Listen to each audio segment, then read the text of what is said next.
Hey everyone, it's Alex from RaddTitan, and I just want to say first of all, sad times, we are missing Geoman, so you are stuck with me. And today I'm in Hong Kong and I'm visiting Budget Stark. So we're just going to ask him a few questions, just go through a few things of why he's collecting, why he does this channel and whatever else. So we'll go on to that straight away. So, hello. Hello, it's good to meet you. It's good to actually finally meet because we've chatted a few times on on Messenger, and we've watched each other's videos, etc. as well. So yeah, do you have some questions you wanted to ask me, or sure. Some collectors mentioned some things? We met a while back because through Facebook we were messaging each other because I picked up I think it was Mark 42 die cast, or was it 43? I always get mixed up. 42, that one. Okay, 42 die cast. A friend gave it to us to review, so I just had a few questions about, I think it was like problems with the batteries, so I messaged just to ask for some advice. And then Soap Studios power supply as well wouldn't power the base, so tried to ask advice for that, but yeah, came through in the end. So basically, how long have you been collecting, and what got you started? I've been collecting about 5 years now, coming up to 5 years, and one of the things that I started with, which is a little bit ironic, I actually wanted to buy a toy for my son, because you know how kids break quite small toys, so I saw this 12-inch plastic figure in a toy shop. I said that would be really good for my boy, who's very young. So Austin went into the shop, asked him how much did this cost, and he said about £400. And I said I didn't want the whole set, I just wanted that one figure, and he said yes, that figure is about £400. So I'd never heard of Hot Toys before. Went home, did some research, and I found out they were pretty good. And watched some reviews online on YouTube, some videos on this Mark II Armour Unleashed. And eventually I bought it, not through that shop, but I went somewhere else and bought it, and I thought, this is amazing. Did some more research on Hot Toys and started collecting mainly the Iron Man line, and that's pretty much all I collect, actually. Yeah. And then that goes on to, how did you come up with the name?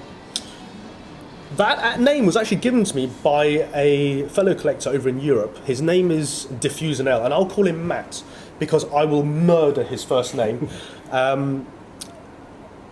He actually has a channel, and I'll put a link in the description there at some point, because he is an amazing lighting setup for displays. Because there's lots of, you've seen collectors and they have det-offs and they have whatever designs there, but what I found really unusual, his lighting is perfect. Yeah. And that really shone his actual figures and statues there, because he has statues as well. And I messaged him, and we started chatting, and he started watching some of my videos on my channel. And back then, when I first started uploading videos, I didn't have much at all. What I liked to do was tinker and play about with certain things. One of the things I did was display bases, which I make them remote control via a mains outlet, so you don't have to use batteries. A bit like the soap reactor that you guys got. And because I like to play about with that, Matt said that it was like a Tony Stark but on a budget, because I haven't got his money. Sure. So that's where the name Budget Stark came about. That's quite good, yes. I mean, guys say it's quite ironic as well, as you say, because Tony Stark's obviously loaded, so then Budget Stark's pretty good.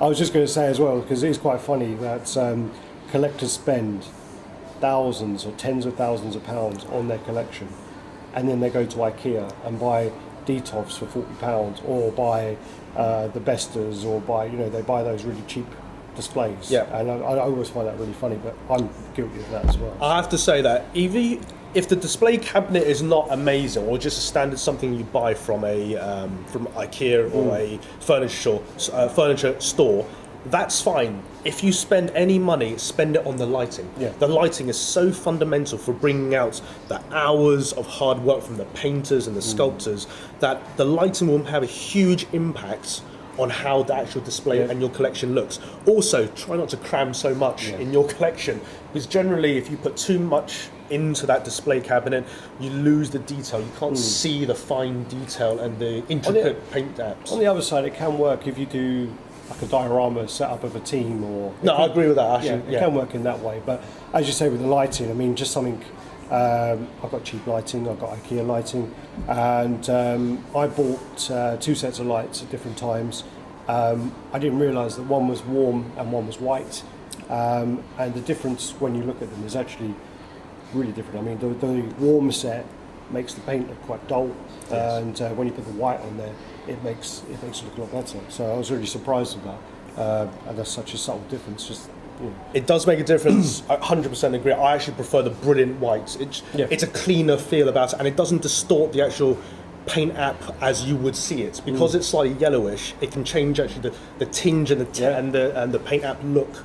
Another thing is where you place the light. If you imagine this is the front of your cabinet, if you place the lighting in the center or slightly behind the figure or slightly in front, the shadow that casts onto it will have a big impact also on how it looks. So be aware of where you place the actual lighting. It's funny you say that, because I used to, on my Bestas, I had the light running down the middle, and it looked all right. But then recently I took them all out, cleaned my cabinets, swapped all my figures around, and I put them on the front. So it was lighting them from the front back, and I think that looks much better for me personally. And I was just really surprised again how that little difference can make such a big difference. As I say, what we're going to do today is we're going to walk around Hong Kong. Tony's going to show me around, he's going to show me the sites, he's going to show me Secret Base, he's going to show me the King Arts. I'm really looking forward to the King Arts one, because I watched your video on the Hulkbuster, and we've both reviewed, and I've got the Imaginary Mars Hulkbuster, and I'm impressed with it, I love it. But then seeing the King Arts one, I really want to see for a comparison for myself, really. So we're going to go around there, we're going to do that, and also we just picked up the Deadpool by Hot Toys. He's going to return to a collector who's just bought that. So I've just seen this for the first time, and we did a review on the Sideshow Collectibles one, and it's just, when you see the Hot Toy one in hand for myself, and I've seen the Sideshow one in hand, you can really see why Hot Toys are sort of head of the pack on this, in this line. I really like it. I mean, I don't know, you've seen a lot more than myself, but for me, it's spot on for what it's meant to be. In terms of proportions and the app, articulation by the way is amazing, phenomenal articulation. What would you say is the main difference between this and the Sideshow Deadpool? Okay. The thing with the Sideshow one, I just think they went really, really overboard with the pouches and things, and I know you can take them off and whatever else, but I just think also the detail, and just, as I say, just for a pouch, for example, that looks a lot better than the Sideshow ones. And I just think the the look of the suit, I prefer this to the way Sideshow done it. I prefer that. I like the weathering. I think this is more representative of the movie, whereas the Sideshow is more of the comic book style, right? I think Sideshow went for a bit of a comic look, but then they tried to incorporate a little bit of the movie as well, I think. Okay. But no, personally, I think for myself, I prefer that one. I mean, I'm more of a movie collector as well. I mean, I've just started to buy more comic, and I'm really bad at collecting loads of lines, but I'd always go back to the movie side, really. But personally, for me, I quite like it. But yeah, but yeah, I haven't got as much Hot Toys experience to compare it to. So yeah, what we'll do then is we'll tie it up there. We'll show you the wander around of Hong Kong, and keep watching, guys.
So what we'll do is I'll add on Budget Stark's link on the bottom. Check out his channel and keep watching, guys. Thanks.